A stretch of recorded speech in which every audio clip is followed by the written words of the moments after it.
Pasquera built his own Ford Couriers and raced successfully for many years before being hired to drive for Bill Straub.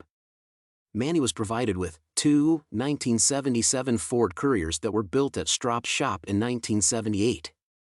The original project was sponsored by Monroe Magnum shocks and Firestone tires. Once the Ford Ranger became available, Manny switched to it, and the Couriers were history.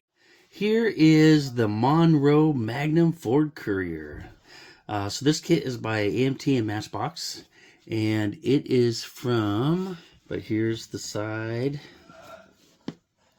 And so apparently there was a actual Ford Courier Baja, the 2.3 liter.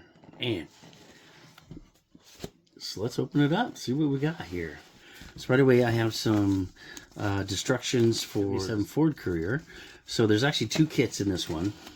And here are the decals, which are in amazing shape, you know.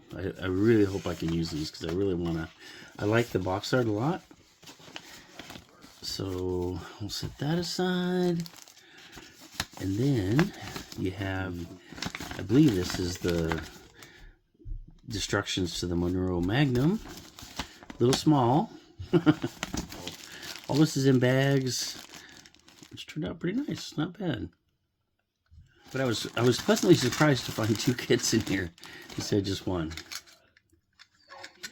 So there's the 77 again. Some wheels. Hopefully, looks like I'm missing one. I'm hoping. Oh, I guess I'm missing all 3. So hopefully that's in the box. Looks like this is the frame. Oh, 2 frames. Okay, so we got both frames here.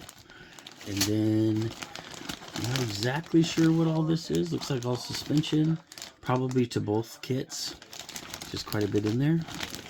Okay, looks like they painted everything. Yes, this is actually going to be a pretty easy kit to build, I think, if I stick with blue.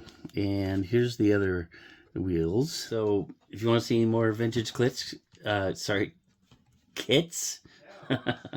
yeah, click right there, I think.